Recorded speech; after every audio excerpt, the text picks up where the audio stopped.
नमस्कार, आप देख रहे हैं हिंदी खबर। आपके साथ मैं अंजलि झा। आप सभी का स्वागत करते हैं हमारे इस बुलेटिन में। हरियाणा में जहां आदमपुर विधानसभा उपचुनाव के लिए मतदान जारी है, मैदान में कांग्रेस से जयप्रकाश, बीजेपी से भव्य बिश्नोई और आप से सत्येंद्र सिंह डटे हुए हैं। सीएम मनोहर लाल ने जहां सभी मतदाताओं से वोट करने की अपील की है।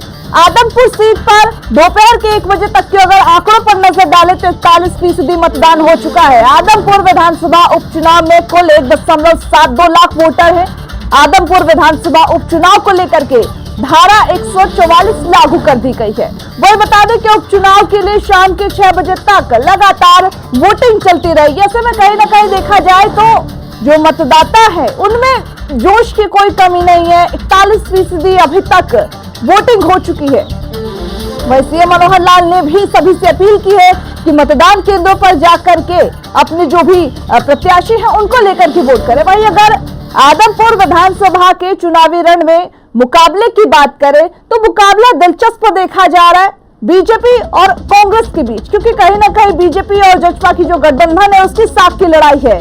किस तरीके से बिश्नोई समाज का जो पिछले कई सालों से दबदबा है वो बचा जाए, उसको लेकर के भी ये कहीं ना कहीं साख की लड़ाई है। भव्य बिश्नोई इस बार मैदान में बीजेपी की ओर से हैं और कड़ी टक्कर देते हुए भी नजर आएंगे। वही पूर्व विधायक कुलदीप बिश्नोई के सुपुत्र भव्य बिश्नोई इस बार मैदान में हैं। उपचुनाव के लिए हालांकि शाम 6 बजे तक वोटिंग चलती रहेगी। अगर वोटिंग प्रतिशत पर हम नजर डालें तो अभी तक 1 बजे तक की अगर वोटिंग प्रतिशत जो सामने आ रही है वो 41%। वही ये 2 तस्वीरें आप अपने टीवी स्क्रीन पर देख पा रहे हैं। कुलदीप बिश्नोई ने जहां एक और मतदान किया तो वहीं दूसरी तरफ बीजेपी प्रत्याशी भव्य बिश्नोई ने भी मतदान किया। हालांकि वोट डालने का जो सिलसिला है, मतदान लगातार जारी है। मतदाताओं में कोई जोश की कमी नहीं दिख रही है। आदमपुर सीट पर 1 बजे तक 41% वोट डाली जा चुकी है। ऐसे में देखना होगा कि आदमपुर विधानसभा का जो चुनावी रण है वो कौन जीतेगा। वही मनोहर लाल ने भी ट्वीट करके आदमपुर के सभी मतदाताओं से मेरी अपील है कि वे आज के उपचुनाव में भारी संख्या में मतदान करें और आदमपुर विधानसभा के अब तक के सभी रिकॉर्ड तोड़कर इतिहास बनाएं। सभी युवाओं से अनुरोध है कि घर घर जाकर वोटरों को जागरूक करें और वोट डालने के लिए उन्हें प्रेरित करें। तो हम आपको ये ट्वीट दिखा रहे हैं जो मनोहर लाल ने ट्वीट कर लोगों से अपील की है कि जाकर के एक बड़ी संख्या में वोट करें। वहीं साफ तौर पर युवाओं से भी अनुरोध किया है कि लोगों को इस बारे में जागरूक करें। बहुत खुशी महसूस हो रही है और अब आदमपुर की जनता से मेरी प्रार्थना है कि अपने बुराई की पहचान करें और आदमपुर के उज्जवल भविष्य के लिए अपना वोट जरूर डालें। ये तीसरी पीढ़ी का चुनाव एक तरह से, और लगातार तमाम तरह के लोग आरोप लगा रहे थे, तमाम तरह की बातें कर रहे थे, तो अब किस तरह की उम्मीद आपको? एग्जाम तो दे दिया।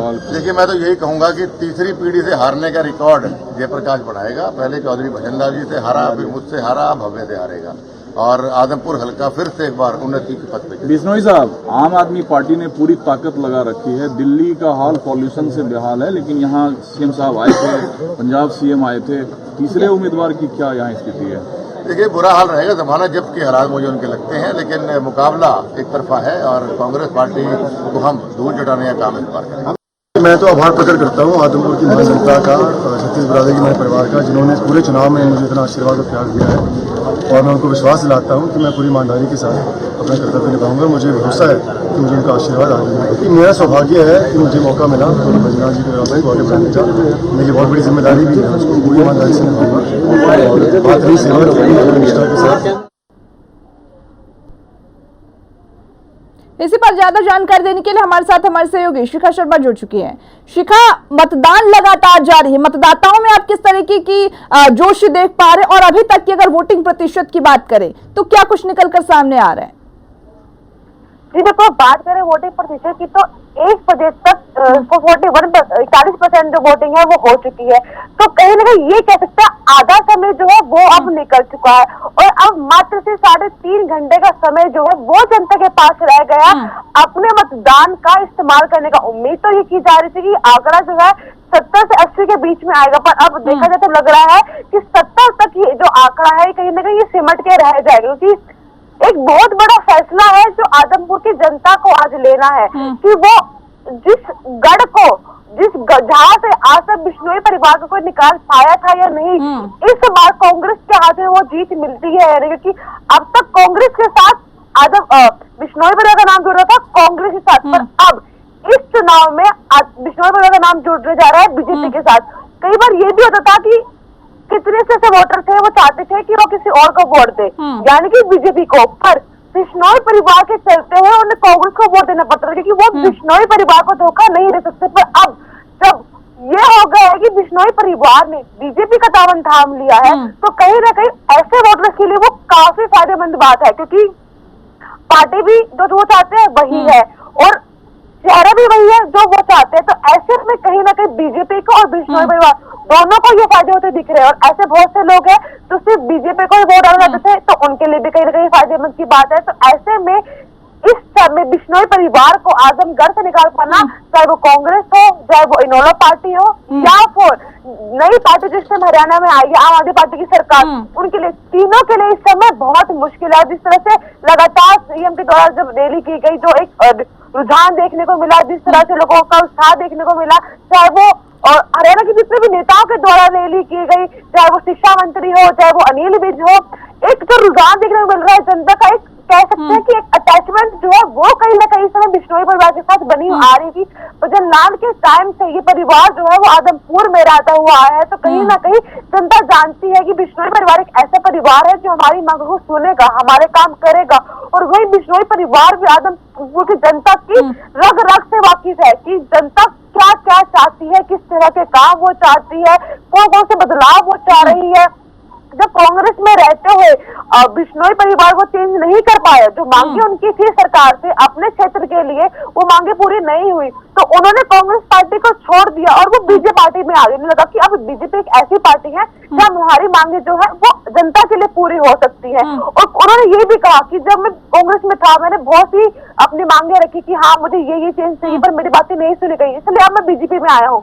और बीजेपी तो वैसे भी ऐसी पार्टी है जो जहाँ उनकी सरकार नहीं है वहां भी वो जनता के लिए काम करते हैं। तो अगर अब यहाँ पे बीजेपी की सरकार बन जाती है तो कहीं ना कहीं इसका फायदा जो है वो आदमपुर को आने वाले समय में बहुत मिलेगा। और 2 साल का कहीं ना कहीं चेहरा जो है वो भी साफ हो जाएगा कि बीजेपी सरकार को 2024 के लिए कितना काम करे। 3 साल जो है वो पूरे हो चुके हैं, सिर्फ 2 साल का मात्र समय रह गया, चुनाव बहुत नजदीक है, समय कम है।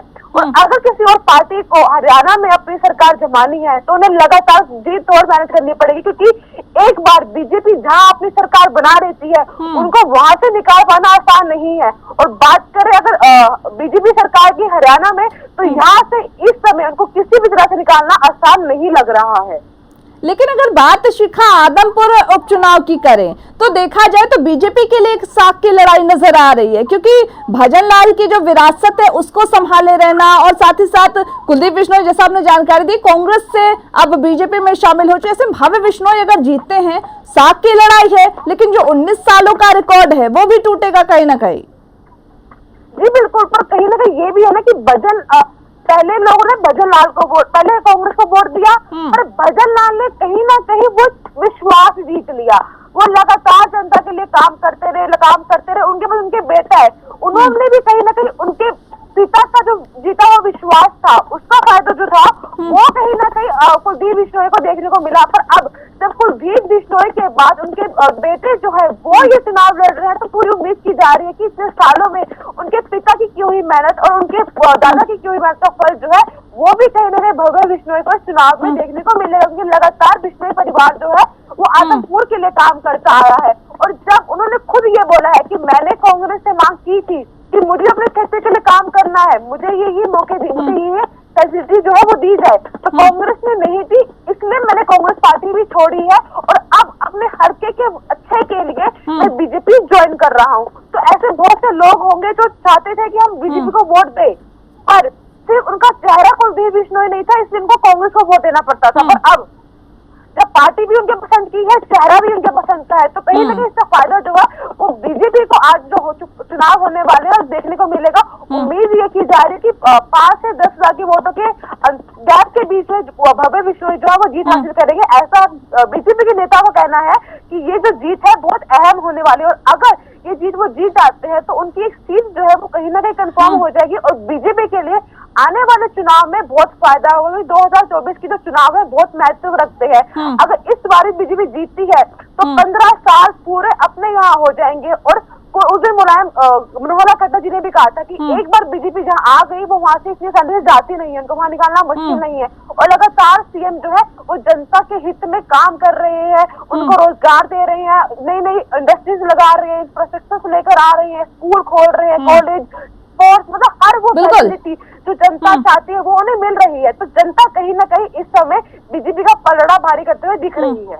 बिल्कुल शिखा, ये कहना जल्दबाजी होगी, लेकिन देखना होगा कि जो आदमपुर के रिजल्ट है वो क्या कुछ कहते हैं। क्या बीजेपी विरासत बचाने में कामयाब होती है या फिर कांग्रेस से इंधमारी कर ले जाती है। बहुत बहुत शुक्रिया आपका हमारे साथ जुड़ने के लिए। बढ़ते हैं अगली खबर की ओर। गर्व की बात बता रहे जहां पर हरियाणा को बेस्ट स्टेट का अवार्ड मिला है। हरियाणा को 9 नवंबर को दिल्ली में अवार्ड दिया जाएगा। भारतीय कृषि अनुसंधान परिषद की तरफ से अवार्ड दिया जाएगा। बड़ी खबर आपको इस वक्त की बता रहे हैं और एक अच्छी खबर है हरियाणा वासियों के लिए। जब हरियाणा को ये अवार्ड दिया जाएगा, हरियाणा को अवार्ड देकर सम्मानित किया जाएगा। 9 नवंबर को दिल्ली में अवार्ड दिया जाएगा। बेस्ट स्टेट का अवार्ड हरियाणा के नाम इस बार हुआ है और हरियाणा को बेस्ट स्टेट का अवार्ड 9 नवंबर को दिल्ली में दिया जाएगा। कहा जा सकता है कि हरियाणा सरकार के जो काम है वो एक वजह बन रही है जब हरियाणा को बेस्ट स्टेट का अवार्ड दिया जाएगा। भारतीय कृषि अनुसंधान परिषद की तरफ से इस अवार्ड की घोषणा की गई है। यहाँ हरियाणा के लिए, हरियाणा वासियों के लिए, हरियाणा सरकार के लिए एक गर्व की बात है।